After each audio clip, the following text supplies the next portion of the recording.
ਮੱਛਰਾਂ ਦੇ ਮੌਸਮ ਦੇ ਵਿੱਚ ਸਾਰੇ ਹੀ ਮੱਛਰਾਂ ਤੋਂ ਤੰਗ ਆਏ ਹੁੰਦੇ ਨੇ।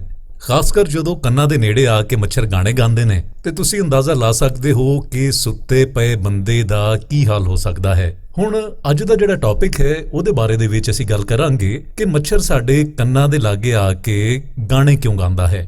ਅੱਛਾ, ਜਦੋਂ ਮੱਛਰ ਵੜਦਾ ਹੈ, ਜਦੋਂ ਇਹ ਮੱਛਰ ਲੜਦਾ ਹੈ, ਇਹਦੇ ਲੜਨ ਦੇ ਨਾਲ ਸਿਰਫ ਖਾਰਿਸ਼ ਹੀ ਨਹੀਂ ਹੁੰਦੀ ਬਲਕਿ ਇਹਦੇ ਨਾਲ ਬਹੁਤ ਸਾਰੀਆਂ ਦੂਜੀਆਂ ਬਿਮਾਰੀਆਂ ਵੀ ਇਨਸਾਨ ਨੂੰ ਲੱਗ ਜਾਂਦੀਆਂ ਨੇ। ਹੁਣ ਅਸੀਂ ਇੱਥੇ ਤੁਹਾਨੂੰ ਬਿਮਾਰੀਆਂ ਦੇ ਨਾਂ ਤੇ ਗਿਣਾਣੋਂ ਰਹੇ, ਪਰ ਇਹਨਾਂ ਦੇ ਗਾਣਿਆਂ ਬਾਰੇ ਤੁਹਾਨੂੰ ਜ਼ਰੂਰ ਦੱਸਾਂਗੇ ਕਿ ਇਹ ਗਾਣੇ ਤੁਹਾਡੇ ਕੰਨਾਂ ਦੇ ਲਾਗੇ ਆ ਕੇ ਕਿਉਂ ਗਾਉਂਦੇ ਨੇ। ਇੱਕ ਗੱਲ ਜ਼ਿਹਨ ਦੇ ਵਿੱਚ ਰੱਖ ਲਵੋ, ਭਈ ਉਹਨਾਂ ਦਾ ਮਕਸਦ ਤੁਹਾਨੂੰ ਤੰਗ ਕਰਨਾ ਬਿਲਕੁਲ ਨਹੀਂ ਹੁੰਦਾ, ਬਲਕਿ ਇਹਦੇ ਪਿੱਛੇ ਬਹੁਤ ਸਾਰੀਆਂ ਅਜਿਹੀਆਂ ਸ਼ੈਵਾਂ ਨੇ ਜਿਹੜੀਆਂ ਤੁਹਾਡੇ ਲਈ ਬੜੀਆਂ ਇੰਟਰਸਟਿੰਗ ਹੋਣਗੀਆਂ। ਹੁਣ ਜਿਹੜੇ ਰਿਸਰਚਰਸ ਨੇ ਉਹ ਆਖਦੇ ਨੇ ਭਈ ਮੱਛਰ ਜਿਸਮ ਦੇ ਉਹਨਾਂ ਹਿੱਸਿਆਂ ਵੱਲ ਜ਼ਿਆਦਾ ਜਾਂਦਾ ਹੈ ਜਿਨ੍ਹਾਂ ਦੇ ਵਿੱਚ ਸਮੈਲ ਜ਼ਿਆਦਾ ਹੁੰਦੀ ਹੈ, ਜਿਨ੍ਹਾਂ ਦੇ ਵਿੱਚ ਬੋ ਜ਼ਿਆਦਾ ਹੁੰਦੀ ਹੈ।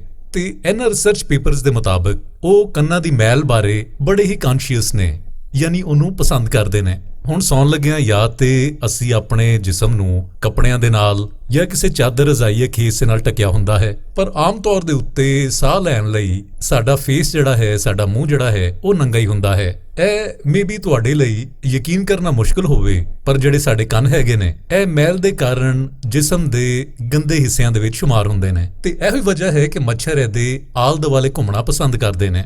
ਹੁਣ ਮੱਛਰਾਂ ਦੇ ਗਾਣੇ ਦੀ ਹਕੀਕਤ ਕੀ ਹੈ, ਮੱਛਰ ਕਿਉਂ ਗਾਣਾ ਗਾਉਂਦੇ ਨੇ? ਵੇਖਣ ਨੂੰ ਤੇ ਇੰਜ ਲੱਗਦਾ ਹੈ ਜਿਵੇਂ ਮੱਛਰ ਜਿਹੜੇ ਨੇ ਉਹ ਸ਼ਿਕਾਰ ਲੱਭਣ ਦੀ ਖੁਸ਼ੀ ਦੇ ਵਿੱਚ ਗੀਤ ਗਾਉਣ ਡਏ ਨੇ, ਗਾਣੇ ਗਾਉਣ ਡਏ ਨੇ, ਪਰ ਅਸਲ ਦੇ ਵਿੱਚ ਇੰਜ ਨਹੀਂ ਹੁੰਦਾ, ਬਲਕਿ ਇਹਨਾਂ ਦੀ ਜਿਹੜੀ ਆਵਾਜ਼ ਸਾਨੂੰ ਸੁਣਾਈ ਦਿੰਦੀ ਹੈ ਉਹ ਉਹਨਾਂ ਦੇ ਪਰਾਂ ਦੀ ਆਵਾਜ਼ ਹੈ।